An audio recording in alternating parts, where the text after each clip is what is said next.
want the rain for a week. It's 20 bands for the seats. Comments come on all my receipts. I feel like a dog I can eat. Out into the doors of a Jeep. I don't play with my nose, but I can make a chick in my sleep. I stay in my lane like a street. Only want the rain for a week. It's 20 bands for the seats. Comments come on all my receipts. I feel like a dog I can eat. Out into the doors of a Jeep. I don't play with my nose, but I know I want the full stop, but I just don't feel to the beat. I know I never owe. Asking me for money or a lead. Really got my own. Got a nigga call, never cheat. I know I by the way, going off a lead. I can make a chick in my sleep. Come on, all my receipts. I can make a chick in my sleep. Come on, all my receipts.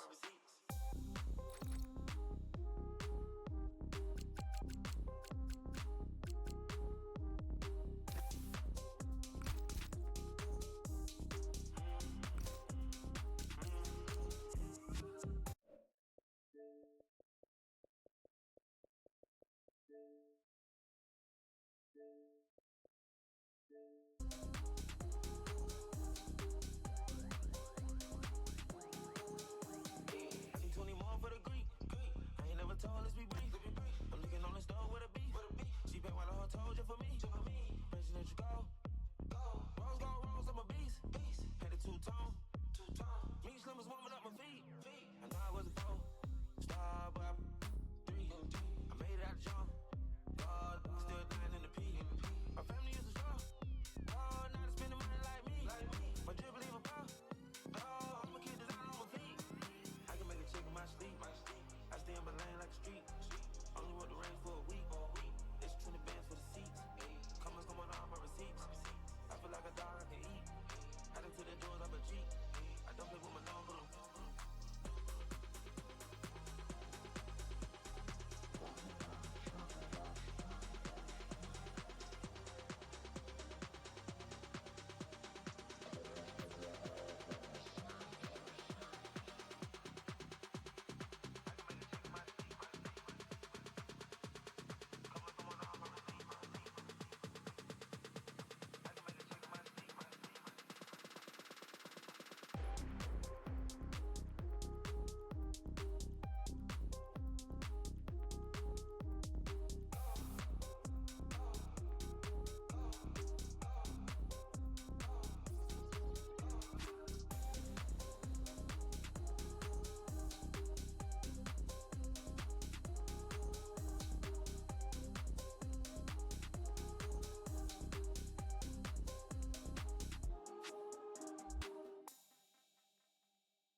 Alright, we're here.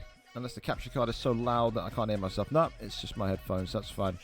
Fellas, we've just only gone live here. So, oh, there he is. Sergio is alive. That's good news. I'll send him a cheeky pinged invite. But, yep, we're all pretty much getting ready to go here. What's it called? Zandvoort, I think. That's what you lot call it. But we wait and we see for what we've got on the grid tonight. Absolutely, positively.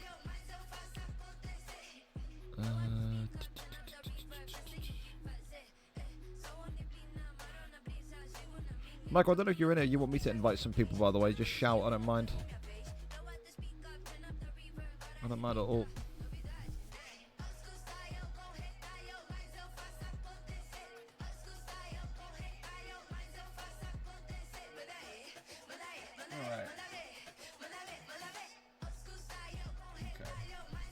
Alright, we've got more and more people coming in.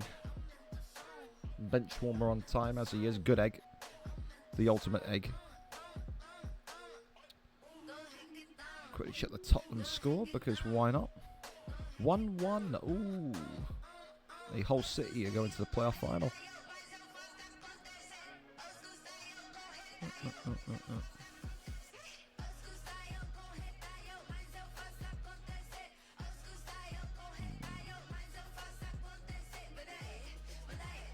Come on, Leeds. Do the funny. Oh, they were winning as well. That's funny.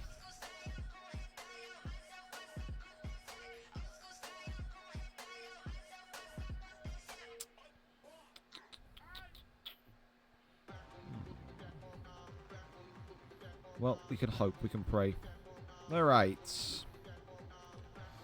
We're still lobbying up, fellas, as usual. Lobby opens at 9. Everyone's got FIFA, we know. But also, more so tonight, there's issues on FIFA that I've been out for a couple of days with, like, a desync bug. So whether people are going to be on time, late, whatnot, whether people are waiting for invites or whatnot, also factors in. Do I have anyone added? Can I try and at least help him invite people? I don't think I can't even invite people, can I? Oh, I can. Hang on. Do I have anyone added to invites? Benchman was already in. I can invite Chizzy. I think he's already in.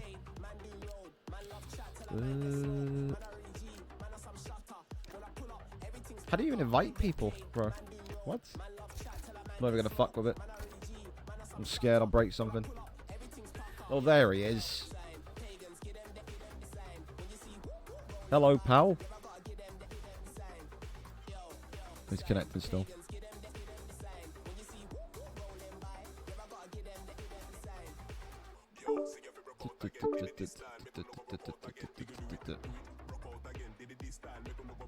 Dude, the game audio in this fucking game is actually insane. My ears are about to blow up.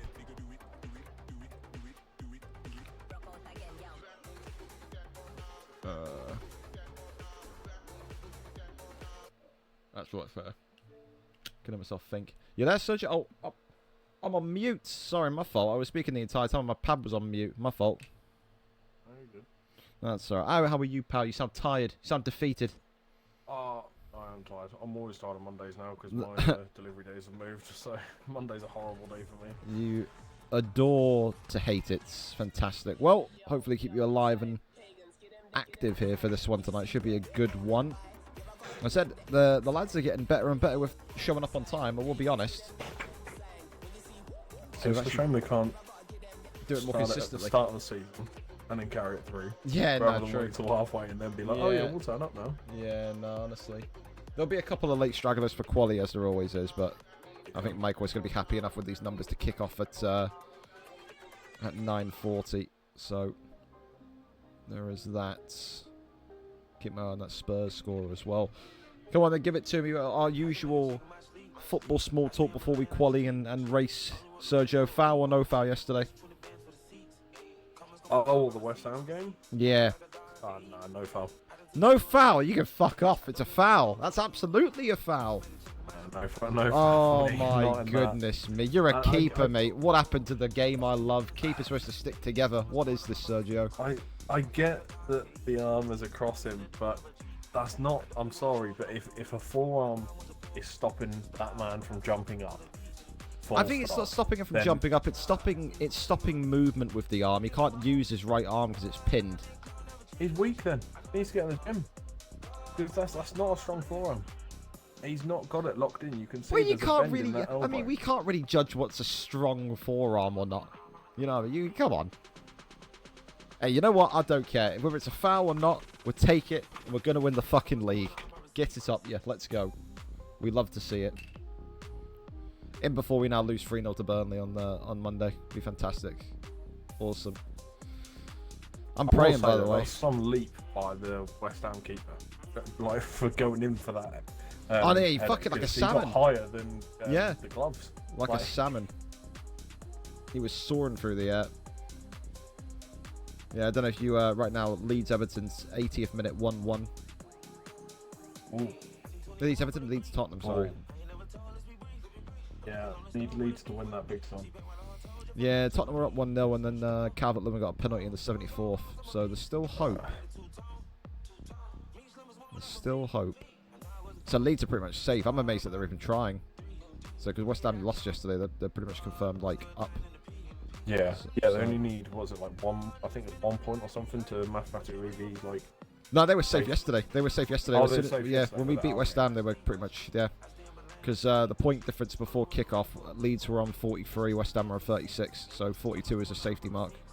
Yeah. So them Forest and Palace are all safe, so it is literally either Tottenham or West Ham now. Yeah, I mean, don't get me wrong, I prefer Spurs to go down, but... Oh, absolutely. West Ham, either one. There's massive stadium, they'll be in the Championship, so I don't mind either way. Yeah, the thing is, I feel like regardless of which one goes down, I don't actually think either one of them will come straight back up. I just can't see it. I mean, I think there's going to be too much of a shift in squads because you've got a lot of high-paid players in both yeah, teams. I think the only thing that does help them is the fact that they're expanding the playoffs to the top 8 next season, aren't they? So I think that's that could maybe help them. But yeah, I mean, if you Spurs, you're looking at like so many big names leaving. If you've West Ham, you're looking at Jared Bowen leaving. There's going to be so many pieces to replace in it. So it's difficult. That might be what they need. Now, I'm not saying he is, because Bowen's been a great player for them, but you know, you might need to finally let go of those players that you've clutched a hold on for ages, and those fresh faces that come in might change your team around. Oh no, 100%. I think definitely. So like I'm categorically in the camp of wanting Spurs to go down, obviously, but yeah, I guess we'll have to wait and see. I think that'll be hilarious if they go down, but I think they'll save themselves. Now they got Chelsea next. Chelsea are absolute arse. When was the last time Chelsea... You know what? I'm going to tell you this. There's some flash scores in the background while we load into quali. The last time Chelsea recorded a win in the Premier League was... I'm still scrolling. Was the 4th of March against Aston Villa. That was the last time they recorded a Premier League win. So that is... that's quite something. That'll be quite a close game, but I think Everton will probably beat Spurs on the last end. I think Everton will beat Spurs because they have to, but I think for like confirmation in Europe, it just depends how much Chelsea want it, I suppose. Yeah, so if Chelsea could do a job over Spurs here, and West Ham could just pull something out of the hat. West Ham's last 2 games: Newcastle away and Leeds at home. Which, I'm not being funny, I think they give Newcastle a run for their money on the game I watched the other day of Newcastle Nottingham Forest. That was dead. So I think, West Ham have got a good chance there. I got West Ham taking 4 points out of 6. I do. Oh, Jesus Christ, it's raining. I think it'll be up there. Typical Zandvoort weather. There you go. All right, well, listen, enough of the football talk. We don't care about that terrible small club in white and navy blue in North London. We're here, and what you describe, Sergio, is typical Dutch weather. I mean, this is heavy rain it's looking like as well. I mean, to kick off immediately the question, I mean, when you see this as a driver, I mean, in quali, it can only get better, so there is a possibility that this is only just a wet quali and not actually a wet race, but the track is still going to have that kind of slickness to it, regardless if it dries up or if it stops or not. Yeah, it's going to have like a greasy effect to it, so when it does start drying up, it's actually more deadly when it's on its drying phase, because there's like a greasy line that forms, and trying to keep off that is not easy at all, because it tends to be the typical dry racing line, so naturally you are drawn towards that. It's fair. I'm still trying to get my memory correct. This is the track which had like that like live killing on it, didn't it? Where the guy like went up and around and then like he died. Is this that track? Is Zandvoort that track? Or what am I thinking of? I'm thinking of a track where there's like a bend and a turn, and it's like he crashed his car and then he died or nearly died or something. I'm pretty sure there's a track in the F1 calendar like that, no? Oh, you might be thinking of Spa. I could be wrong, but you might be thinking of Spa, Maybe. Which is the Belgian Grand Prix, which has the it's called Eau Rouge and Raidillon, which is it's basically an S-shaped road uphill. Yeah, that's the one. That's exactly the one. Yeah, you're thinking of Belgium. I know what you mean. This one is notorious for it's turn 4, which is a banked left-hander. It's more or less a 180-degree turn. So you fully go back on yourself, but because it's so banked, different people have different lines through there, and obviously you can take a little more speed because it's literally like looking at a NASCAR corner, just short form. Mm-hmm. But yeah, you're thinking of Spa. That's the first few corners of that lap. Well, talking about Holland and about this track here tonight, I mean, again, we'll kind of get your personal opinion on it, because, again, you said last week in Saudi you did not like Saudi Arabia. Are you a fan of Holland? Are you a fan of this track? And more so, are you a fan of this track in the rain if it stays like this? I'm a fan of this track full stop. It's a good track. Mix of a lot of different things here. Obviously, like I say, you've got different banking in the circuit as well. On a few corners. You've also got a good mix of cornering capability as well. You've got some sharp, some much longer than others, and you've got a few areas where you can really sort of get your foot down and get some speed out of these cars as well. So there is a good healthy mix on this circuit. And it does give some tight racing as well because the laps are fairly short, so the lap counter will probably be quite high here tonight. But I think it's it's not 36. always easy to get side by side. Yeah, I think it was 36 laps I remember seeing in the lobby here tonight. I mean, this is the question then, because again, we're going to look at the standings and, how the grid looks, just before we go into the race. But, I mean, we know Kieran is currently leading. We know Kieran is a qualifying machine. This is a guy that kind of puts out consistent top times in quali. So I think he prefers short tracks. He prefers quick laps. Is it maybe a red herring, though? Because, again, this track, it relates to Kieran so much because of that quickness, that speed, how fast he can take it. But this rain today could be a massive factor for him, especially when we've seen him, not this season, to be fair, but last season, have moments of madness. I remember seeing him multiple times in Season 3, kind of in the rain, which was light rain, by the way. And I think it was, I can't remember what, okay, I'm still trying to figure out the track. But I think we've had the track that I'm thinking of already this season. I just can't picture it. But there was it was near the beginning, and there's like a kind of like an S bend around like some wooded area or whatnot. But we've seen Kieran in light rain have issues where he will take a corner too quickly or take a corner too sharply, and then he'll end up kind of spinning his car. That could be the difference tonight between winning a third race in a row or not winning a third race in a row. And I mean, he's in a great position now. Race week 5, we're past the halfway point. We're in the final stretch now. If Kieran wants to win, tonight could be a massive step towards that. He's never won a championship before. He's never won 3 races in a row before. He's won 2 in a row before, including last week and race week 2. 3 of course, but he's never won 3 in a row. He's got some serious talent here to go against tonight. We know Chizzy, we know Tiller, although he hasn't been performing to his usual high standard. But again, it's going to be a difficult feat because he is back in the lobby, and who I'm referring to, Sergio, is Louis Welch. He is back again after a week or so away. So Kieran's going to have his job cut out for him tonight with that speedster on the grid. Yeah, I think when you add the rain into the context as well, I think you might see some different names up there today. I hope so. Well, some different names fighting for it. Maybe not for the win. I think the win's still going to go the normal way, and that's going to go to Kieran. Feeling quite bold about that, to be honest. I feel he's got the pace to do it. He's good in the wet, so I feel he can definitely be up there. I mean, don't get me wrong, Louis is quick. Kieran's a little speed demon, and to be fair, he's got his tactics right when it comes to pit stops as well. He's not put a foot wrong there, so you just need one good pit stop, and that could actually win you the race, especially with changing weather conditions. So just based on pace alone, I don't think that's the way you're going to win tonight. I think it is going to need a bit of tactician behind it. Yep, certainly. I think as well, interested to see what maybe the new boy does today. I think a substitute driver coming in Bobby Lyons, sorry if I'm butchering your name there, Pal AFC. So he's teaming up with Manscott Tism in the Williams. The only kind of who's who we're missing so far is Dom Parry. Will Dom Parry make an appearance? Will Dom Parry be missing this one today? I guess we'll have to wait and see. But I get, we've talked about this before, and we kind of always have to go back to it. It's like, when football commentators talk about the downfall of Manchester United, are we talking about the downfall of Ferrari if they don't have a good race here tonight, Sergio? Because, like I said, 8 tracks this season, 8 game weeks of racing. If the Ferrari don't have a strong finish tonight, we're going into effectively the last 3 races, and they are going to have a huge mountain to climb. It's not been a consistent season for them. Definitely one to forget, but they can make those wrongs, they can right them here tonight if they can get a kind of top podium finish for both of them. Yeah, we're at the halfway point in the season.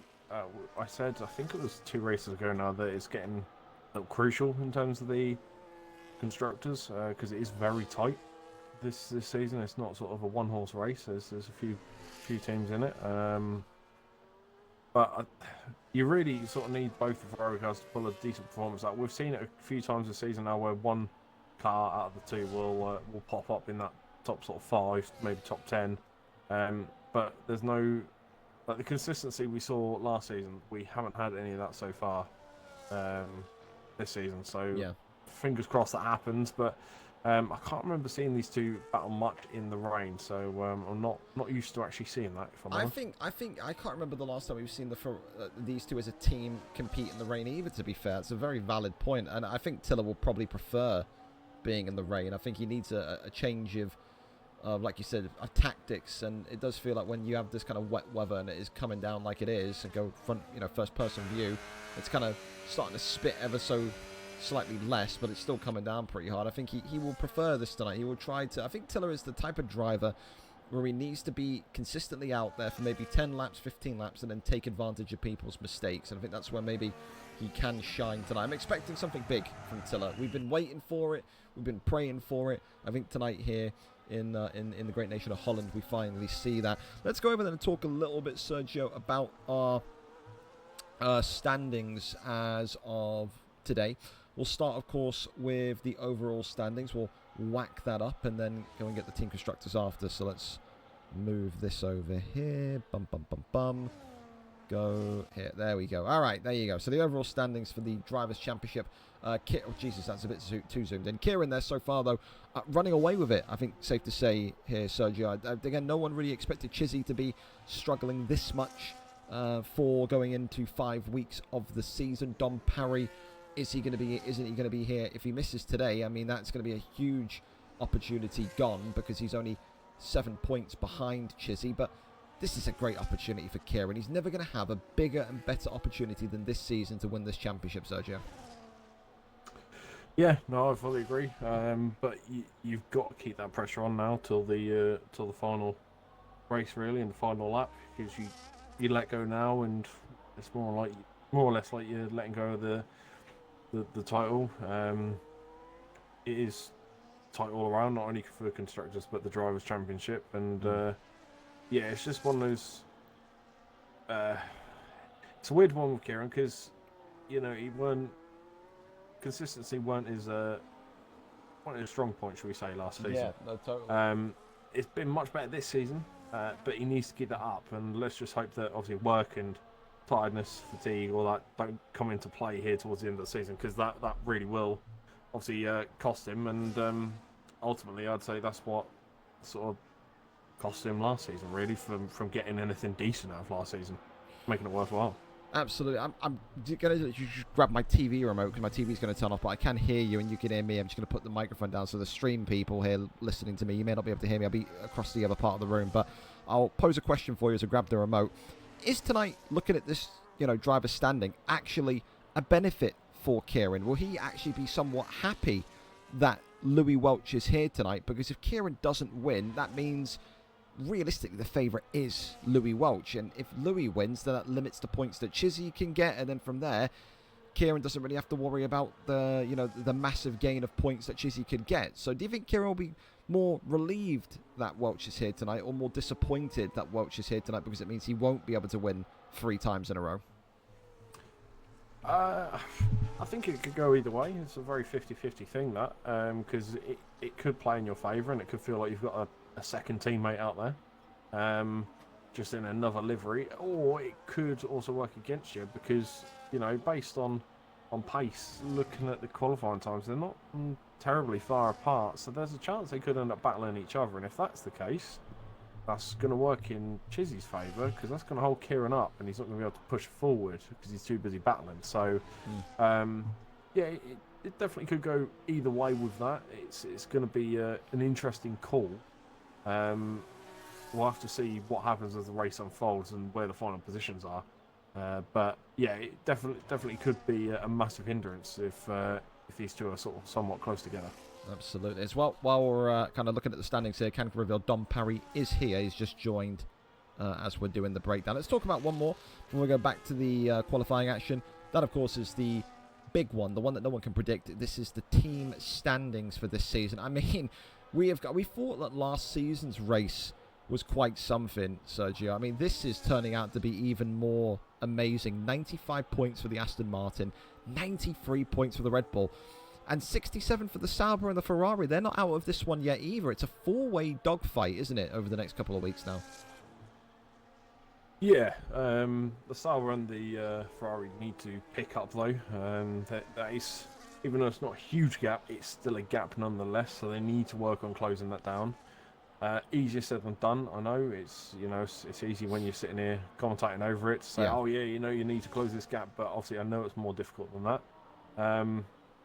But if they can just pull out 1 or 2 good results between both the pairs, then that really does bring it a lot closer together. But the top 2 teams at the minute they are crushing it. To be fair, they're running with it. But it's nicer to see a closer battle than what we saw last season. Obviously, it's still close, but this one is obviously you can't really predict it at all because you've got really the top 6 teams all in groups of 2, all close to each other. Yeah. Even like the Williams and McLaren, they're not really fighting for much there, but including the Mercedes as well. Those 3 are all within 9 points of each other. Yeah. So it's massive opportunities just for them to more bragging rights than anything else. Pick your brain before we go back to the action. And one more question, because I think it's interesting to get your opinion on this, as it always is, because you've seen a lot of the guys now. Go back to race week 1. Not a single lap's been done. Not a single point's been earned. Would you be more surprised, fast-forwarding 4 weeks now, that the Sauber team or the Ferrari team, what are you more surprised at that they're maybe not having the season you thought they would have? Sauber, reminder to you, bench warmer and Dom Parry.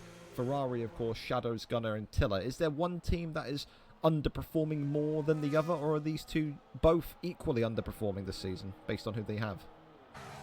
I would say it's more equal, but on paper, I'd be going with Ferrari underperforming big time because they have that burden of they are, the champs. They're up there and great pace last season, domination from them in terms of some of the work they did, referencing it multiple times. The defensive work they had done on several races.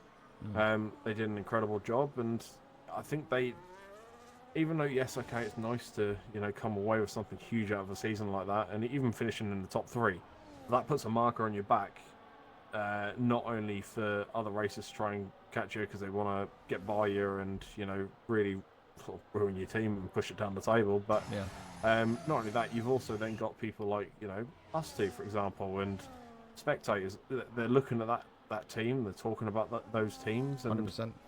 they're like, oh yeah, these guys won it last season, or these guys came 2nd or 3rd last season as a team, and you're expecting a great performance, and then when you see where they actually are so far on the table, you're thinking, oh my god, what's happened?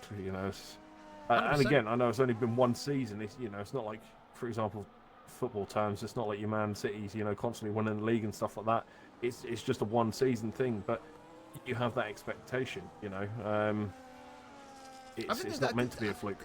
I think it's where you can maybe say, maybe these guys don't feel it because they don't know the history of it, but Ferrari is the most successful team when it comes to VFL F1 in terms of the team constructors that they've won. So maybe there is that little bit of pressure there alongside it also. But I doubt Tiller will know that. I doubt Shadow's Gunner will know that. But yeah, still a perplexing season. But again, highlights, I think, Sergio, just how strong the grid is once again. How it's evolved from last season to this season is spectacular. I'll take you back to qualifying though, folks, if you're watching this, for the last kind of minute and 30 of this. Some of the times being set here, Sergio, lightning bolts. A minute 19.5 for Vero Kieran, a minute 19.8 for Chizzy, a minute 19.9 for Louis Welch. Even the new boy, Bobby Leons, over at the Williams, who's hoping to get them some points tonight, a minute 20.5. So, some great times considering the wet weather conditions tonight.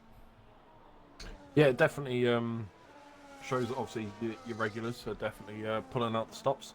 But even to see newcomers, like Bobby coming in and absolutely tearing the rain up, proving that rain is no issue at all, because there's a healthy chunk of time there between 5th and 6th. So holding Shadow off quite well, 0.5 of a second. But we aren't at the end yet. This is when you really do see people's hot laps come in. So let's see how the time and looks in the next sort of minute or so.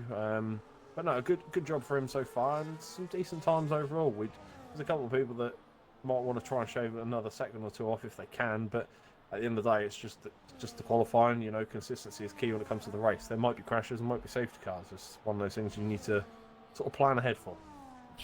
Just to correct myself as well, it feels like Ferrari have been the most successful team in VFL. They kind of technically have when we used to have GP2.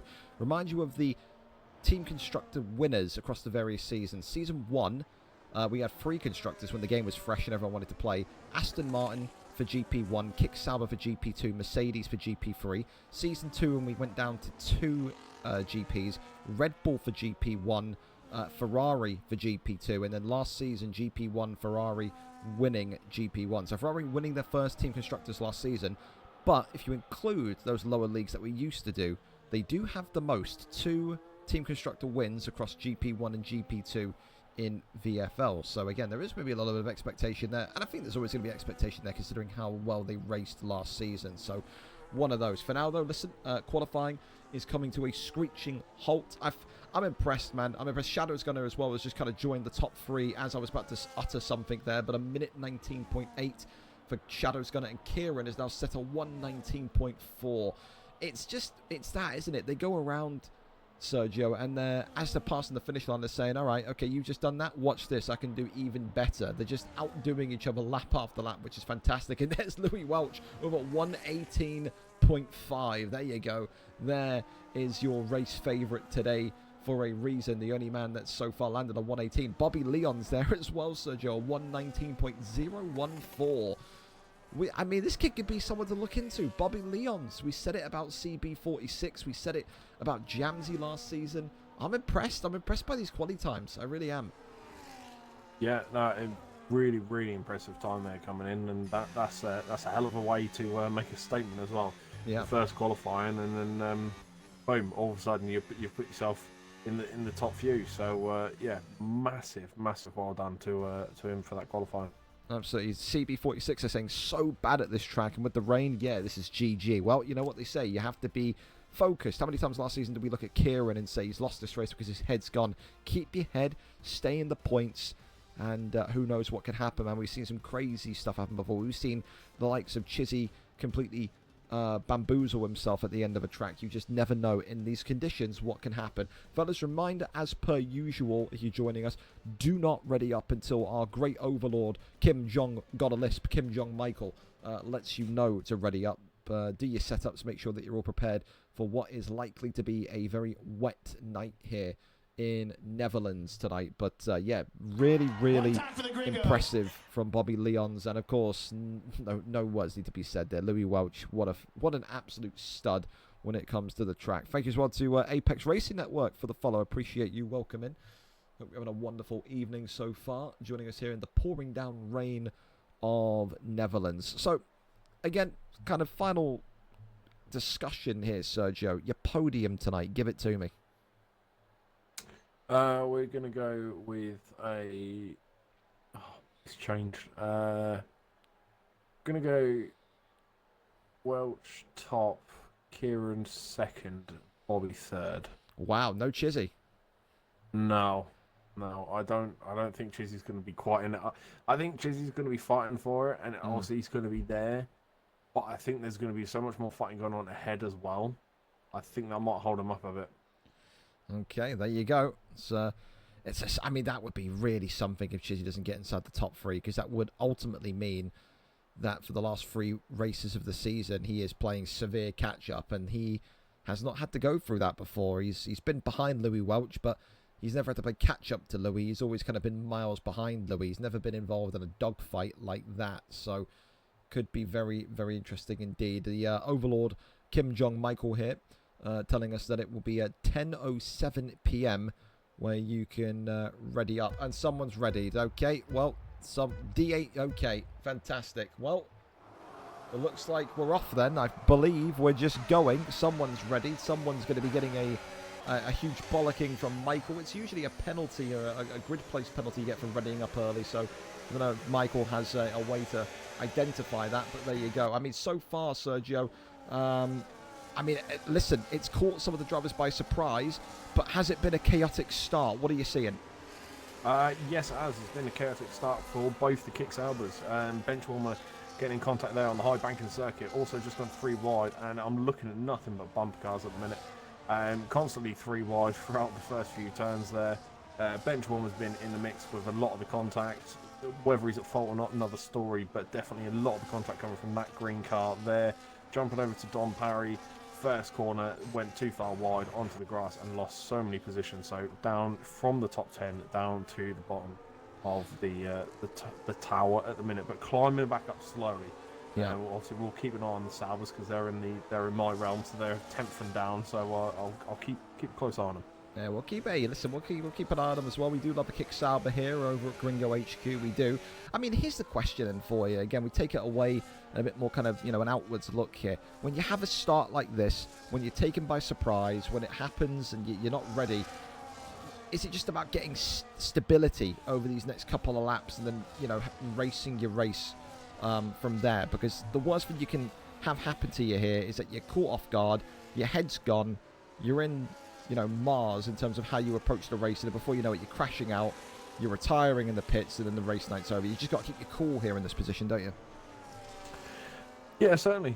You need to find your rhythm, find your groove, as I've said in multiple races before. It's the rain's a tricky one because standing water does become a factor. The only good thing is that when you're in a close pack, the cars do wash away the water quite well.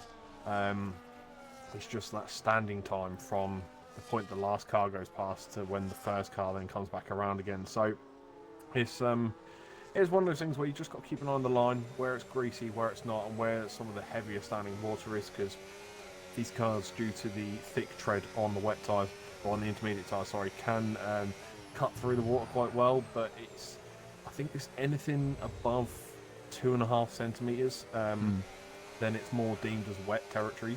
So in terms of wet tyre territory, so intermediates can go up until that point. I believe it's 2.5 centimetres anyway. It might be 1.5, but yeah, you can cut through puddles and stuff with these tyres till then. But there might be some aquaplaning involved as well, and depending on setup. So there's a lot of factors that come into it. But yeah, they've just got to try and settle into some sort of groove. You're not going to have the benefit of DRS, so you really do need to manage your battery power as well, and make sure you get that extra power down at the correct point. There you have it. As well, thank you so much as well, Apex Racing Network, for your kind words there. If you want to join, we race every Monday, 9:30 p.m. UK. Yeah, we're a Monday league. You do !Discord in the chat. You can join the big Discord. It's not where all the F1 stuff is. Once you get to the big Discord, go to the channel which is called Tag Request, and you'll see a direct link to the more smaller but active F1 Discord. So yeah, do !Discord, go to the Tag Request channel, and then join the F1 Discord. Every Monday we race 9:30 p.m. UK. I mean, so far we'll talk about this kind of story here. Only 3 laps in, Sergio, but if there's ever a way to announce yourself, it's with a great quali time, and it's also by doubling up with a David v Goliath type performance, because right now the new boy Bobby Leons is chasing down Louis Welch. But I mean, this is going to maybe be a bit more than what he anticipated, and a bit more than maybe he expected, because this guy does not lose. As you said before so brilliantly and eloquently, when Louis Welch has a lead, it just does not look like he's anywhere close to being caught. No, it's the man that just doesn't stop running. But the guess is almost coming in clutch quite early on. I just need Kieran to move up one spot, and then we're more or less bang on.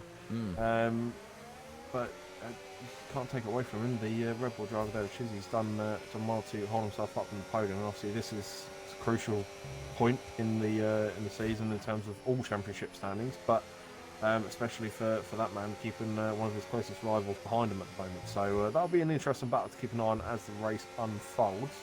But we're starting to see some gaps form up towards the back now as well. So this is where things could get a bit interesting, because it will be based off of just pace alone for those people that find themselves on their own when it comes to the pit stops as well. It will come down to just driver skills. So that might be when we see some areas, because they're pushing the car a little harder than what you normally would, because they notice their lap time's coming down now they don't have the slipstream. Yeah. By the way, I'm mesmerised with what I'm seeing here from Bobby Leon so far. He is really taking it to Louis Welch. He's cut down the time. He was about something like 0.5 seconds behind him. Got all the way down to 0.103 seconds behind him, and he is really being aggressive. I mean, we've not really seen this approach before. Someone being so aggressive against Louis Welch. Maybe a strategy here revealing itself to beat Louis. You've got to have balls of steel, and you've got to be really brave in some of these kind of tight corners and some of these kind of you know, these big straights, you have to put the pedal down, and so far that's what he's attempting to do. However, Louis there just starting to break away from ever so slightly, 0.1 second ahead again, from 0.3 up to 0.4 now, as Chizzy is also trying to chase down the marauding 2. But I mean, for an opening 5 laps, of which we started prematurely, things are starting to settle here, and we've got one hell of a race up top. What are you seeing further on down the grid, Sergio? Are you seeing any interesting battles, or any trains forming early on? Yeah, so I'm looking at the mighty Tism Got Man at the moment. Oh, our favourite. Yeah, and just watching him here, because he slipped down the grid a little bit, lost a few positions, found himself in a gravel trap in the exit of Sector 2 into Sector 3. It comes into a tight right-hander, then a sudden left. And just watching him through there, he got into a gravel trap. Don't know if there was contact between him and the car he's fighting. I think it was the Mercedes just up ahead of him, which was Rye. Either Rye or HDNO. But yeah, there was a bit of a shoulder-to-shoulder there, and that's when he found himself on the inside curb and then onto the gravel, and that cost him a few positions there. And then it also got fairly aggressive in terms of trying to get the attack back on at the end of the start straight as well, and that is when he was jumped by the Mercedes and McLaren, who are now sitting in front of him. Very close battle between those three. Has opened out a little more at the minute as expected, as the gaps do form during this racing period. But no doubt they will come back together again. But one person I'm seeing that's struggling a little bit as well, to keep note of, is one of the kick salvers. So that's Don Parry. I'm seeing that car get a lot more squirrely than other people. So whether it's a setup error or something might be not quite hitting right for that car, definitely some sliding out there through the corners. Let me get your opinion as well. You talked about that gravel trap that Tism hits. On this game, is there a difference hitting that gravel trap when it is raining like it is here, or does it not make a difference compared to dry weather? Sorry, say that again. So, on F1, does it make any difference if you hit the gravel trap when it's raining like it is here compared to dry weather? Does it maybe damage the tyre more, or is it just still the same kind of impact? Still the same, but I think that the residue from the gravel trap seems to disappear quicker. Whether the physics side of it disappears just as quick as well, I'm not too sure. But definitely looking at the tyre, when you go for a gravel trap, the dust and dirt actually sits in your tyre a little longer. So that's the only noticeable difference I've seen. But apart from that, everything else is more or less the same. You will notice that obviously stones will kick up a little less as well in the wet, and you notice them more in the dry weather. But again, that's only a minor detail that doesn't really affect the racing too much. So that should be all as normal really for the gravel traps. Fair enough. And then going back to Dom Parry, you said about the potential setup issue, or maybe he faced some contact in that kind of premature start. Are you looking at Dom Parry here and saying he needs to maybe be thinking about pitting shortly if he wants to rescue his race, or are you not at that kind of critical point yet? Maybe not quite at that point just yet, but again, it all depends on how much these drivers have actually pushed their tyres over the first opening laps. Yeah, because they you do need to have a little bit of tyre management, but not as much in the wet conditions. The rain really does help keep the tyres cool, so you don't shed as much rubber. You actually manage to store a bit more of it. Obviously, there is a risk of spinning the tyres up or locking up. Get that, flat spots are a thing, they do happen. Same in the dry though, but again, the damage isn't as bad because the track is greasy and it's wet, so if anything, that's a benefit if those mistakes do happen. And yeah, in general, the tyres do last a little longer due to that extra bit of tread and grip that's being kept due to the conditions of the circuit. So tyre management will come into play, but I think it will come into play later than what we expect, unless obviously there is a weather change, which at this rate, not going to happen. Yeah, Dom Parry, a quality driver. I'm sure he's got a plan. He always does. Going a bit back, a little bit further up the grid from your usual camping position there, Sergio. Got a bit of a battle here beginning to start to show itself. CB46, Benchwarmer and Tiller. Benchwarmer, of course, just ever so slightly behind Tiller. CB within viewpoint of them. Dirty Hippo a little bit further behind. But again, a big night for Tiller. He's a minute, well, not a minute, Christ, I mean, he may as well be a minute. He's 8 seconds pretty much behind Jamsey here. I mean, it just seems like it's been the story of his season, locked in around about that 5th to 7th place position once again. Shadow's going to carrying the torch of the Ferrari, looking to chase down VRL Kieran, who is within viewpoint of him. So, what's your thoughts on Tiller so far? You take a look at him. Is his car looking all right? Is he looking like he's really struggling with the weather? What are you noticing from this Ferrari? So just looking at it, first looks at the minute, there's no damage on the car. Looks fairly stable through corners as well. So there's nothing that stands out to me that I noticed. Obviously, compared to, for example, the talk I was given about Don Parry's car earlier, where it did look like he was sliding out quite a lot. Looks like the Ferrari's a little better grounded, and is handling conditions fairly well. Might be the odd back end spin up here and there, but that could just be getting on the accelerator a little too soon. Fair enough, mate. Valid indeed. Of course, Shadow's still trying to close down the gap, but I mean, we've got a race up here though. Look at Kieran upwards, 4th, 3rd, 2nd, and 1st, all literally within half a second of one another. And I mean, right now, if you're VRL Kieran, you know you're going into this one tonight with a monstrous lead in the Drivers' Championship. The aim may not be tonight to win this race. I think the aim is just purely finish above of Chizzy and extend that lead ever so slightly again. Bobby as well, still looking. I can't lie to you. The way that Bobby has kept this so tight against Louis Welch for now coming on 10 laps, considering we know how damn good Louis is really, really impressive. And he's just taken over Louis there. I mean, I never ever like to kind of tell Michael how to run his league here. You don't want to kind of, reward elitism here, Sergio. But are you looking at this tonight and saying to yourself, if this kid, Bobby Leons, beats Louis Welch, which no one has ever done, I don't think, does he need to be given a full-time seat? Are we talking about, like, that's the ultimate qualifier to get you in full-time?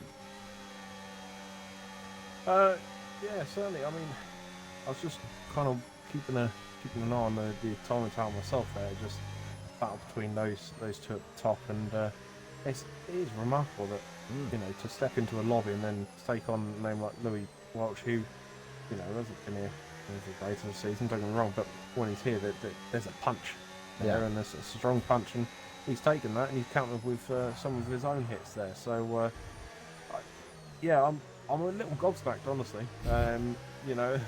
A name I've never seen before is just coming and just kind of walking away with it. I tell you who mustn't be gobsmacked. We see CB46, who we've ranted and raved about how he's going to be the prospect of the season. Well, step aside, there's a new sheriff in town, and his name is Bobby Leons at this minute in time. Incredible performance from him in his first 11 laps. But as we always know, and as we always say, there is so much more of this race to go as Louis Welch there retakes the lead once again. But that's going to be a battle, I feel like, all night tonight. Bobby Leons very much impressing everyone here watching, probably live and also replay as of now. I'm going to get a little bit looking further back down the grid here. CB46 still within the points. Dirty Hippo is in that kind of really, really kind of awful position where you're just hanging on by the skin of your teeth to the points here, Sergio, but you're 5 seconds behind CB. I mean, it's only 11 laps, yes, I get what I've just said, but is 10th the limit for Hippo unless he pulls something out the bag here? Maybe, but that 5-second gap, that does close down very quickly with a decent strategy. Again, if we do see a weather change, then that could be huge in terms of the strategies. But the person that's going to need a miracle almost now is Sir Gwyneth, who went for a move up the inside line on another car there. Unfortunately, had wheel-to-wheel contact, and it sent him flying off into a gravel trap. And just as he's rejoining the circuit, Lucas goes to avoid him and also ends up in a gravel trap as well. And both cars dropping position, but Gwyneth losing most out of anyone there. And I think 3 or 4 cars went by. So a massive drop there for Gwyn, and that's not looking good. But like I say, you can have a decent pit stop and gain a position or 2 back if you call your strategies correct. If the rain calms down, which I'm looking, and it is lighter, that's for sure. It's not I was as going to heavy say, as it was before. it's easing So- up here. I think we are going to see a shift of weather. I don't know. Again, though, it all depends on, the track, doesn't it? How quickly does it dry? What do we see happen? Again, a safety car could be massive to speed up the dryness of the track, but a lot to go still here. I'm looking at Rye as well in 13th position, looking to chase down and overtake H. Dino. He's struggling here to kind of keep pace with him, 2.5 seconds ahead of him now. Also being told, hello as well, by the way, Harry, also being told by Pete the Tim that Louis today underfueled his car, Sergio. Does that make for any, review from you? Is that going to cost him down the line? Is that going to be music to Bobby Leon's ears if it's true that he underfueled his car? No, I respect people that go for that move. It is a bold move, don't get me wrong. If you underfuel your car, you can, if you play your cards right and really focus on what you're doing rather than the cars around you, don't attack as much and you just drive your race, then you can underfuel your car and get away with it quite easily. There's a lot of lifting and coasting involved, and also just being a little easier on the accelerator, not as harsh on it, so you're not using as much fuel around the circuit. But yeah, that has been known for people to underfuel their car by sort of like a lap or two, and by the end of the race actually earn everything back and more, and still positive by the end of it. So you don't actually need everything that the game filled you up with to start with. And yeah, like I say, it's a bold move, and hopefully it works for him, because if it does, that really does give a massive sort of advantage, if you like. Yeah. And you really can notice the weight difference in the cars as well, because you will have that little bit extra speed across the entire circuit than what your opponents will. There you have it. Dom Parry still continues to try and chase down everyone's favourite German, Marcel Dirty Hippo, hanging on for dear life, 10th at this minute in time, but falling even further behind CB46, 7 seconds, now 7.5 seconds nearly ahead is CB46, so he's looking comfortable, but again, bench warmer starting to pull away ever so slightly as well. The Ferraris are frozen in time though, Sergio, 5th and 7th respectively.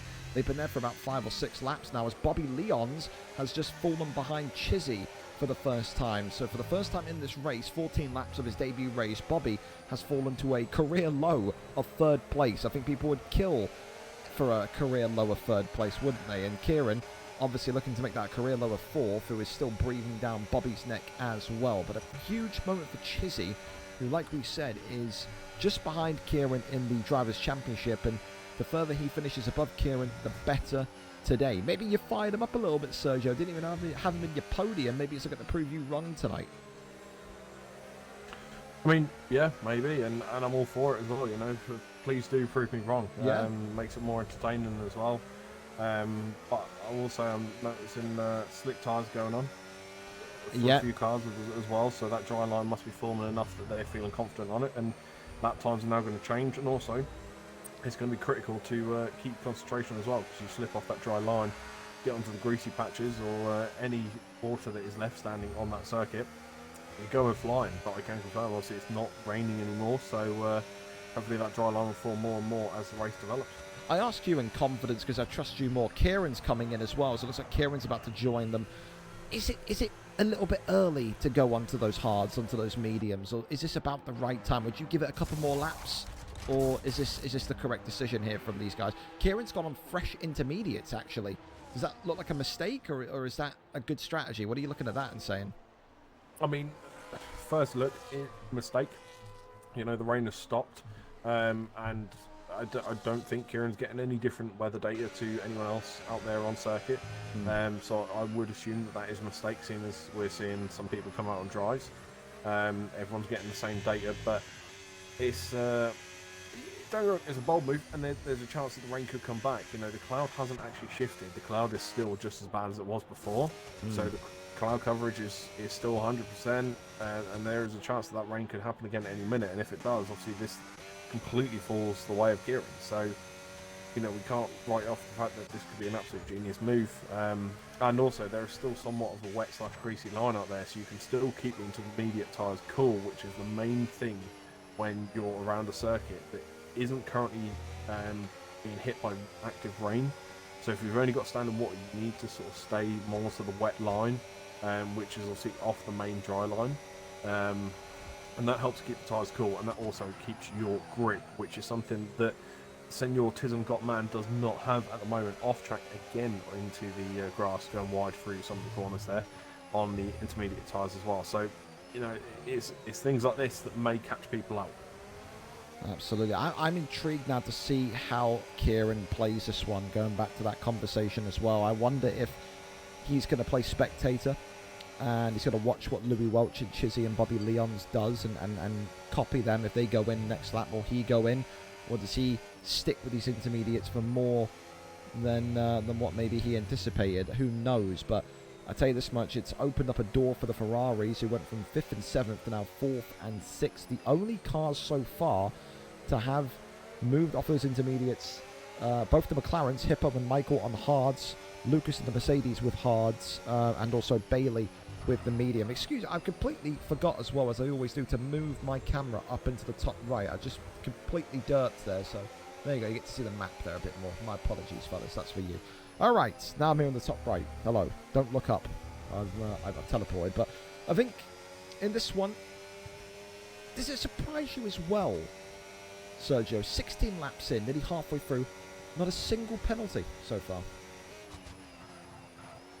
No, don't jinx it. We've not had a run like this at all this season. Absolutely sensational stuff so far. But the impressive thing as well is the fact that it was wet conditions. Yeah. And people are doing better in wet conditions at the start of the race than what they do for dry conditions throughout the entire race. And to be fair, Zandvoort is a track that it can be easy to get penalties out. But again, it's a concentration factor. And so far, it looks like all these drivers are, you know, fully invested in what's going on and fully focused on the track ahead. So it's working out in their favour. Don't get me wrong, we've seen off tracks, but it's not enough to obviously warrant any penalties as of yet. So hopefully it stays that way. But there's a few people that are looking to slide around a lot at the minute, and they may find themselves on that list fairly soon if they're not careful.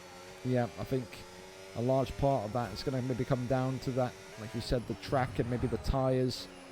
We've seen 5 cars move off of intermediates. I think that number is going to start to increase sooner rather than later. I think people are going to try and take this to the halfway point, 18 out of 36, and then they'll start to switch. But I mean, still, this kind of race at the top, I cannot recall ever seeing, you know, Louis be in a situation like this where he's having to really compete, not against one car, but against 2 cars. He's looking for the overtake on Chizzy, but he's then also looking over his shoulder at this new boy, Bobby Leons, and saying, I've got to be careful of him as well. Bobby Leons are just about hitting the gravel track ever so slightly, I believe. I heard a little bit of rumbling of stones there while in the first-person camera, so maybe he has slipped off track there as well. CB46, the first of one of the big names going into the pits here, besides Kieran, of course. Let's see what he comes out with. He went in with 17-lap-old intermediates. He comes out with fresh hards. It looks like this is going to be the point now. Yep, H-Dino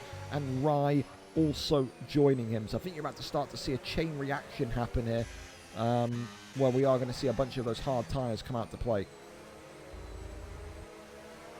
Yeah, I think hards from now is, I wouldn't say an easy job, but it's an easier job, that's for sure. You know, halfway through the race. Shouldn't be a problem at all, really. 18 laps around here, that's not actually that long. Like I say, the lap feels a lot shorter than most other tracks. So, and again, you've still got a track that isn't 100% dry, so the tyres aren't going to burn up as quickly. And so it'll be interesting to see how all these guys actually manage their tyres and what sort of battling we see as well. Because if you're going to overtake someone, you've got to go on a wet or greasy line. So good luck to you if you're on dry tyres. Well, Kieran there going in, and Lucas has retired in the pits this evening. I don't know if we can call, we'll call that a penalty, because I think he meant to go in and just retire. So still a clean race in my eyes, but Lucas the first casualty in the Mercedes here tonight. Wonder what caused that. Was it just the fact that he was so far behind? Was it a mistake? Who knows? But there you go. I mean, that's the sight to see, though, if you're a Ferrari fan or a Red Bull fan. 3rd and 4th for the Ferrari, 5th and 8th for the Red Bull, after Jamsey has just opted to pit. And there is your official kind of first penalty of the evening. It took 19 laps. Bailey there with a 3-second time penalty for exceeding track limits. And as of now, we have less than half the race to go. Sir Quinniff there with a 10-second speeding in the pit lane penalty as well. Getting too keen is Quinniff. I'm amazed that Quinniff stayed out there for so long, considering how much punishment his car's taken, to be fair, Sergio. Yeah, some pretty good work to be fair. Yeah. There was obviously a couple of slip-ups early on, but yeah, decent overall. And just as I go back on screen with him, he's literally just driven his car into the wall pit lane. Oh, wow. It wasn't crazy sort of contact, but there was a good brush up for the left-hand wheels there as he's driving out of the pit lane. So yeah, not the most ideal situation, but seeing he's kicking the back end out on corners already, obviously those tyres are going to be cold, so maybe go a little easier on those if you can, Senor Gwyneth. But yeah, no, it's a solid job so far, and now just have to deal with a looming Rye who's a few tenths behind. I've got to pick your brain here again, mate. Now, 20 laps in out of 36, Louis Welch, Bobby Leons both pit at the same time and both come out on fresh intermediates. There's got to be a strategy I'm missing here. It's either thinking we can keep the tyres cool, we can, by using the wet line, we'll get them to the end of the race, or banking on maybe more wet conditions, or it could just be mistakes, forgetting to actually change them to dry tyres, because it's an easy mistake to make. But I will say that it's not gone well for Gwyneth again, literally just as we cut away from the action there. See Gwyneth go and make contact with Rye. Again, not sure who was at fault, but they were corner to corner and definitely saw bits of the car come off there. I think that's going to be more structure of the actual body work itself on the inside of the car, so no wing damage or anything. So it shouldn't affect the performance of that car too much. Maybe overall top speed might be down by a few kilometers an hour, but that's the absolute maximum.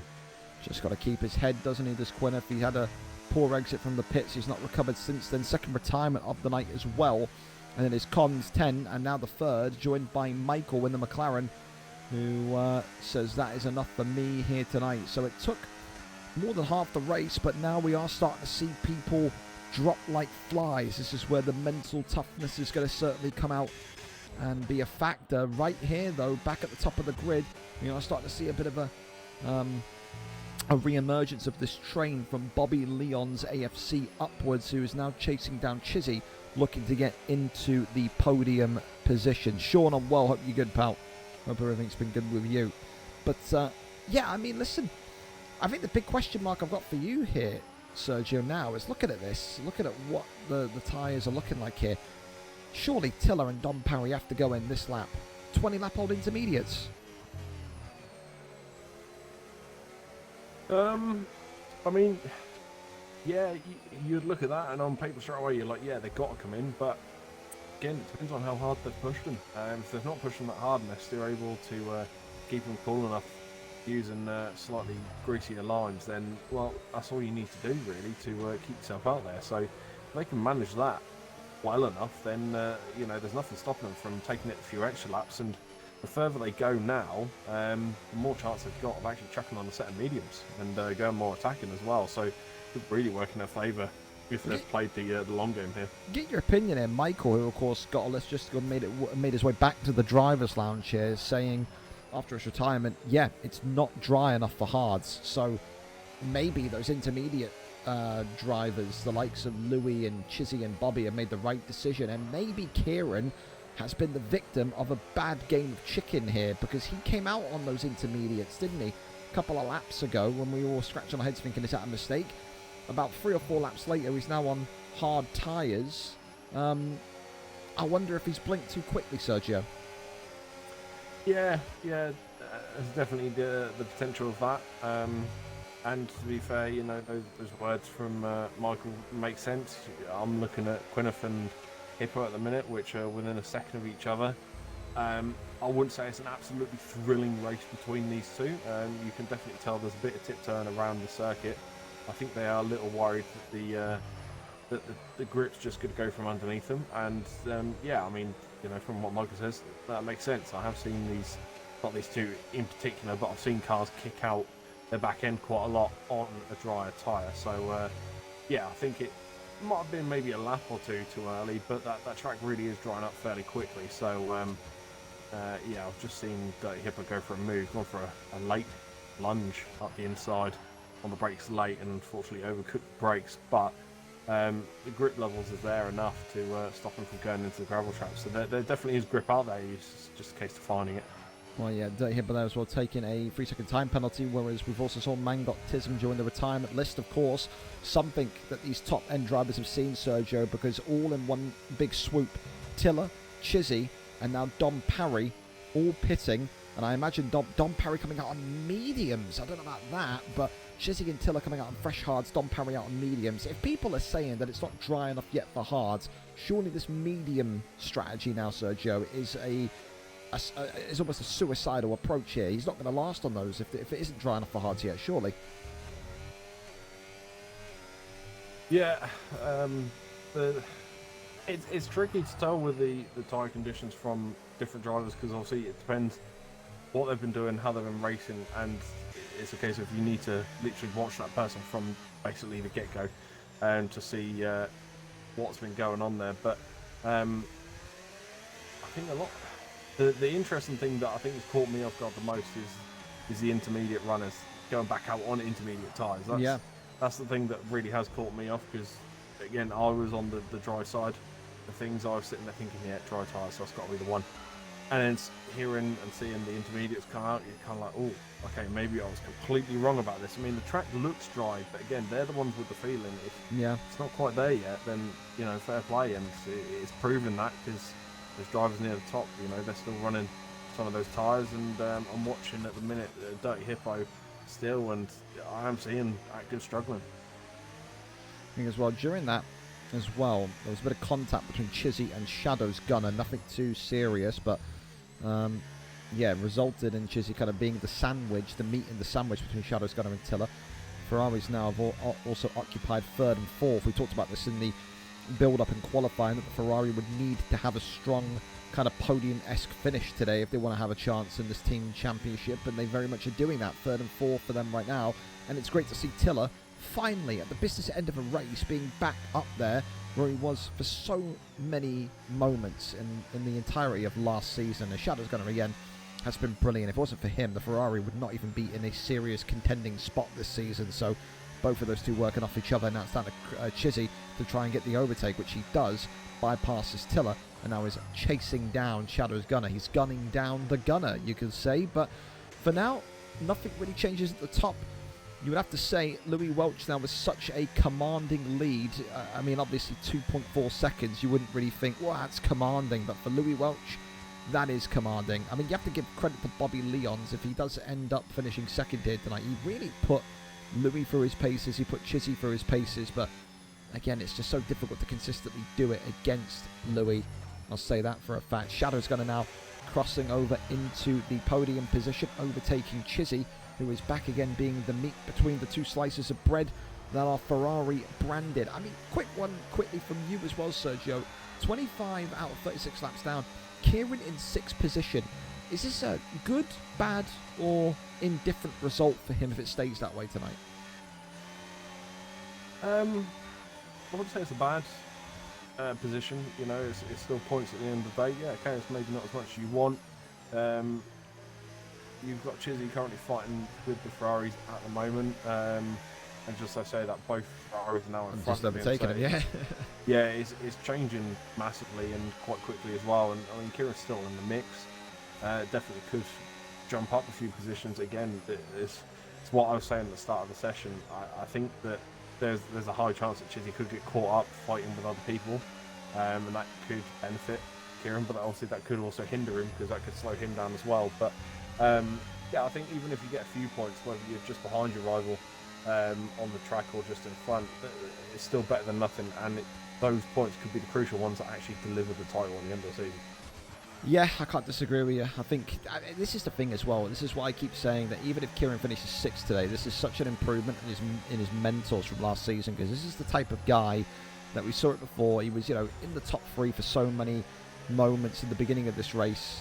If this was a season ago, he would have slipped to 6th. He would have said, forget this, pitted and then retired. But he knows he's got a really good lead at this minute in time in the Drivers' Championship, and he very much wants to kind of get it over the line. He's only going to get it over the line by finishing as high as possible, especially when Chizzy now is right in front of him. This is the ultimate aim today, if I'm in Kieran's position, was not to win the race. You look at Louis Welch and you look at how Bobby Leons has started, and you probably at that point go, you're probably not my day today, but the aim has to be finish in front of Chizzy. That's all you've got to do, and then it's a successful day at the office. And right now, he's on course to maybe do that. We've got a bit of a train here forming. 3rd, 4th, 5th, and 6th. Kieran is breathing down the neck of Chizzy. Chizzy breathing down the neck of Tiller. These Ferraris could end up being 3rd and 4th now, and in a minute or so from now, they could end up being 6th and 7th. So nothing is confirmed as of yet for this great Ferrari team. Who do you like, though? Going into the final 9 laps now, I imagine you're in, Louis Welch territory. I don't think we're going to see Louis Welch drop from here. Bobby Leons has pitted, gone onto those fresh hards. He's now 22 seconds behind. But has your podium prediction changed at all here, Sergio? I think we'll finish, obviously, the Louis Welch and Bobby top 2. In terms of the 3rd spot, that's still a 4-car race at the moment. There's still 4 cars really in the mix for that. Yeah. It could be a last gasp shout, and it could all fall in the way of Kieran as well. Should this track dry up enough, we might see the introduction of DRS. And that only happens when we have a dry track. Yeah. So if that does come to that point, that's going to benefit Kieran the most out of everyone, because he's behind those cars ahead, and he can really do some damage with that as well. Absolutely. But I've slightly changed topic, but I've just seen a big contact there from Dirty Hippo in the final corner. Oh, first into the wall. Yeah. Well, that could be a safety car. Do you think? Well, maybe not. He drove the car into the pits and retired in the pit lane, so it depends where the AI drops the car off. Sometimes they drop at the end of the pit lane before re-entering the track. Others just re-enter the track and sit there. So I'm just watching him at the moment. Coming down to the pit exit, now coming around turn 1. And he's on the track at the minute. This is going to affect a few cars coming up behind him, and I think it's battle between CB, Jamsey and Don Parry. Yeah, he's pulled off to the left-hand side. So he's off the racing line, so it'll be yellow flag for that sector, and he's already disappeared. But yeah, so that's not a problem at all. I'll tell you, Louis Welch has just dodged the bullet then, because that would have really reopened the proceedings perhaps for someone like Bobby Leon. So that's the only thing that could really derail Welch here at this point, is just some sort of fiery disaster that spawns a safety car and effectively puts him in a difficult position. Welch here, though, with 7 laps to go, pitting, and he's got on mediums. I mean, you have to trust his judgment as one of the best IQ-rich racers here tonight. So if he's coming out on mediums, Sergio, he's got to be feeling good about the track now. Yeah, probably feeling that confidence, feeling that grip. He's happy with the amount that's out there as well. The track is looking a lot lighter. It is, yeah. Those dark patches really do show where the greasy parts still are. Yeah, I think if he's got that confidence, you ain't got many laps to do on those tyres either. So the tyre grip level should be okay right to the end of the race now. We really haven't got far to go. So I think it's a good move overall. It's definitely a good shout, and you can, like I say, you can be a little more attacking on those tyres, and they come into their window a lot quicker than what hard tyres do. And the fact that he's been able to do that compound, that change, and then still be 1.3 seconds ahead of Bobby is excellent, because the reality is now, the mediums, the faster tyre.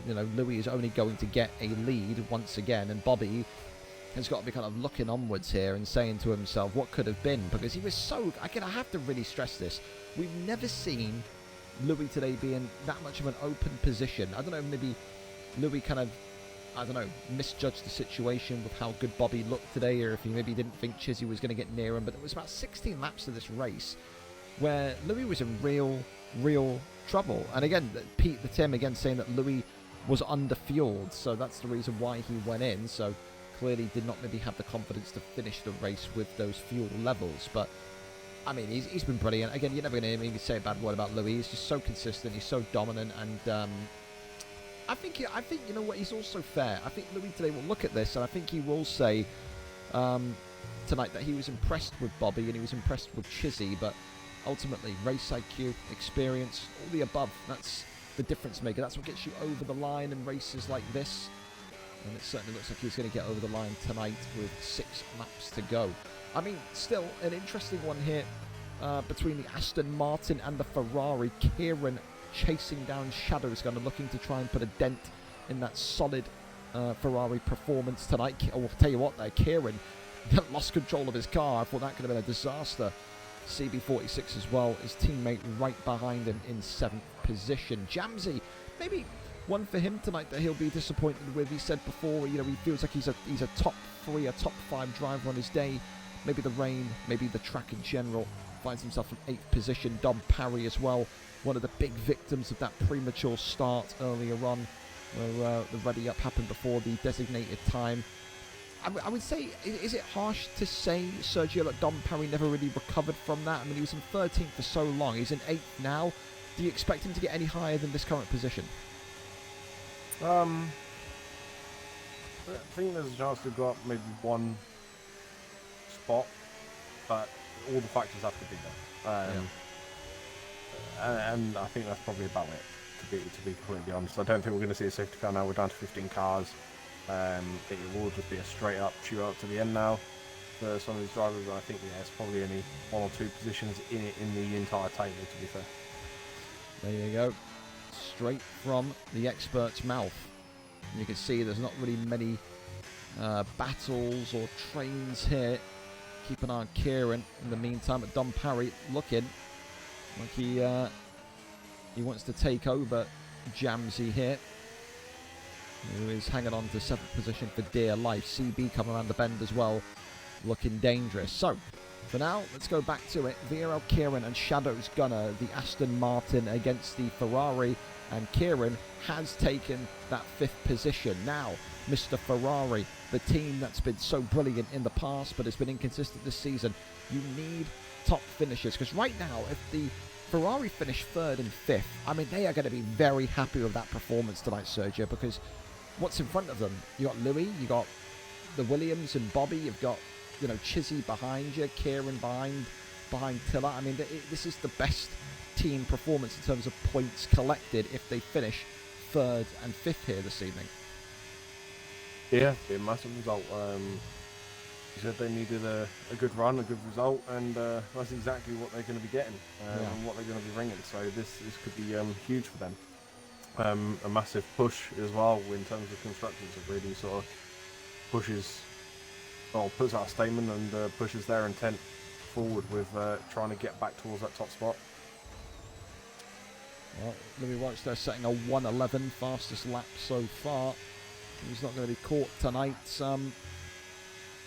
It really intrigues me. It intrigues me what our race commissioner Michael is going to do with this Bobby Leon's kid, though. I think, yes, Louis won the race tonight. It's barring a disaster, he's going to win it. But again, it's just so refreshing to see this grid with Bobby Leon's, with CB46, 2 phenomenal drivers that have come in this season and have really just taken to it so quickly. They've had no adaptation period. They've both just landed and have kind of slotted in brilliantly. You have to give credit to them. But obviously, for now, I don't know what was happening. Shadow's going to just completely slow down there. I didn't know if maybe he was facing some sort of some issue, but he's sped back up. But I mean, that has created a bigger gap now that Kieran is going to look to maybe command it. 2.8 seconds behind Chizzy. That doesn't look likely. Shadow's got very much the only man that can maybe go beyond them. There's not a safety car out, is there? No, yes, there is. Safety cars come out. So I've been watching who caused it, and that's HDinho.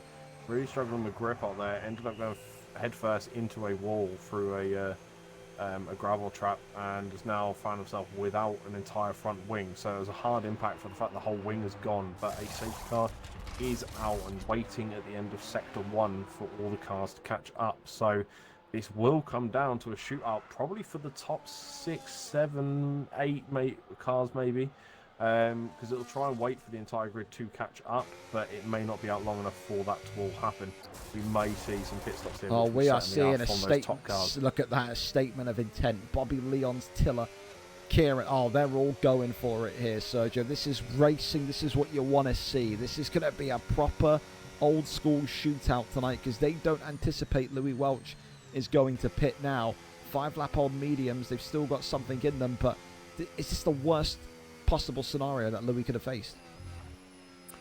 Yeah, 100%. Because, like I say, it will bring the pack closer together. And I think it's now going to be a bit of a struggle to get across the line. Well, then again, safety car in this lap, and we're back under green lights once more. So, in actual fact, it may not make much of a difference. So, I'm actually going to jump up the table, start watching the battles up the top end, because we've got nothing down the bottom. This is going to be exciting. This is going to be seriously exciting. Tiller would have been maybe ruining a missed opportunity to join this, but yeah, it's been like this for the first 16 laps. Bobby Louis. Does this young gun, does this maverick, does this new boy trust in his soft tyres enough to take this veteran, this brilliant champion, former champion on? Here we go. Lap 35 or lap 36. And now, more than ever, it's all about focus, Sergio.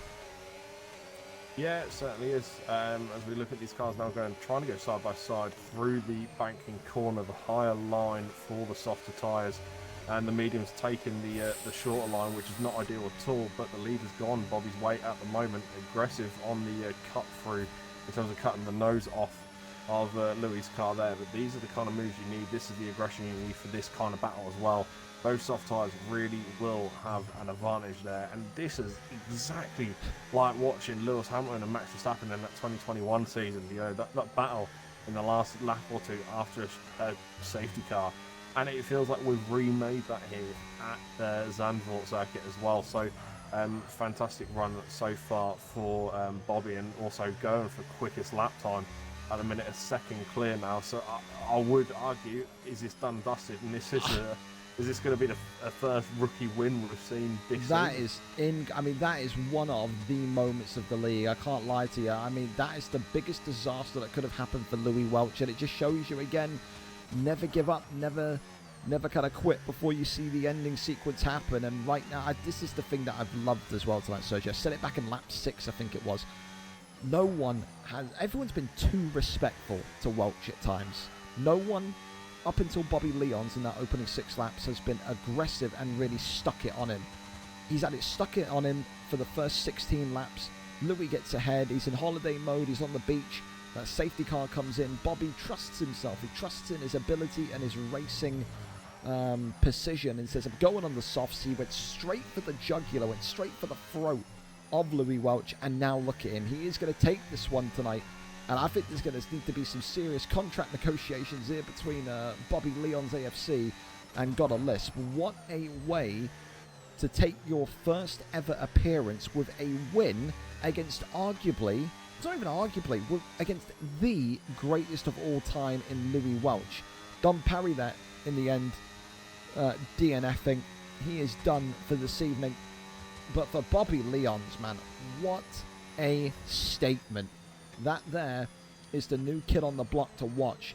Is he going to get a full-time seat? I think he needs to. We have never seen Louis Welch have that much competition, and we have never seen Louis Welch, with all due respect to Bobby here, lose to a rookie, lose to a newbie. It's happened here tonight. Chizzy takes 3rd position, Tiller in 4th. I mean, the Ferraris are going to be high-fiving as well, Sergio. 4th and 6th for them. It's a great night considering the team championship, the team constructors grid. Same with Chizzy and Jamsey as well. The Kick Sauber are effectively the big losers tonight, and the Aston Martin, well, they're in the kind of middle of it as well. But for now, points taken home by Shadows Gunner Jamsey, CB46 bench warmer, and it looks like Rye H also going to take 10th position. What a race from Bobby Leons. That is the name on the lips of the grid tonight, Sergio. Yeah, I'll be honest, I'm speechless after what I've just seen. That finale there was absolutely fantastic. I generally felt like we were remaking the 2021 season with the final race to decide Max Verstappen as a world champion for the first time. It generally felt like that. Massive stakes there, and what a way to send out a statement. I'll tell you, there's going to be some knocks on Michael's door from that young man. He looks the real damn deal, I got to be honest. And you can take nothing away from him tonight. He was aggressive. He was consistent. He was everything you need to be a champion. I said it about Jamsey. I said it about CB46. I'm saying it about Bobby Leons. If we see this kid regularly, sooner rather than later, he's going to be a champion, not just of a race week, but of a season. That was incredibly impressive. And I hope we get to see him again. I hope this was not just a cameo appearance, because that's the boogie. And listen, I don't want to kind of, rain it on Louis Welch here. I've got massive respect for Louis, but Bobby Leons, that's the boogeyman now for Louis Welch. Louis Welch wants Bobby on the grid. He wants to be on the grid. He wants to prove to Bobby, I think, that he's the alpha, that he's the guy to beat. Tonight, though, it is Bobby Leons' night. The Williams takes it home in what was probably the most unpredictable race winner that you'll see, not just this season, but this game, this title of F1 25. Not a single person expected that to be the case when they saw Welch tonight. Final thoughts from you, though, Sergio. I mean, a great race. We went 19 laps without penalties. It was a good one. It was a cautious one due to the weather, and we had a little bit of everything. We had battles at the front of the grid, the back of the grid. We had an underdog winner. We had the OGs, the All-Stars, like Vero Kieran and Chizzy and Dom Parry here. It had absolutely everything tonight, didn't it? Yeah. Honestly, absolutely fantastic race from everyone. Everyone that was racing should be really impressed and really, as cheesy as it sounds, proud that they got that far. Yeah. Because it was a really, really well done and well put together race by everyone there tonight. Fantastic stuff to see. And of course, race week 6, the kind of beginning of the end is coming. Michael has also extended he's forgot to add one in, so we are doing 9 rounds here. He wants to end in Qatar, so 9 rounds is the official end date. So next week, though, race week 6, Sergio, give us a little bit of a preview. What are we going to see different this week compared to next week? We're in Holland today, we're in Texas next week. What can we expect? Some good racing, that's for sure. It's a hotter track. The weather should be a little better, but it'll post some good racing because the track is a little wider there, so it should be good wheel-to-wheel stuff. That's awesome. Well, hopefully we get to see Bobby Leons when it comes to it. But tonight, fellas, I need to go and poop desperately. I don't know what's going on, but I feel like I'm going to create Hiroshima Part 2 if I don't. So have a wonderful rest of your evening. Thank you so much for the follow as well from Apex Racing Network. And again, thank you to Michael for his putting efforts. And again, any racing incidents tonight, please forward them over to Michael. Get them submitted. It's been a pleasure from me and Sergio. Of course, thank you as well, Sergio, for being here as per usual. And we'll see you for Texas next week. Bobby Leons, though, what a debut of dreams for that kid. Good night. Take it easy. And we'll see you next week. We're out.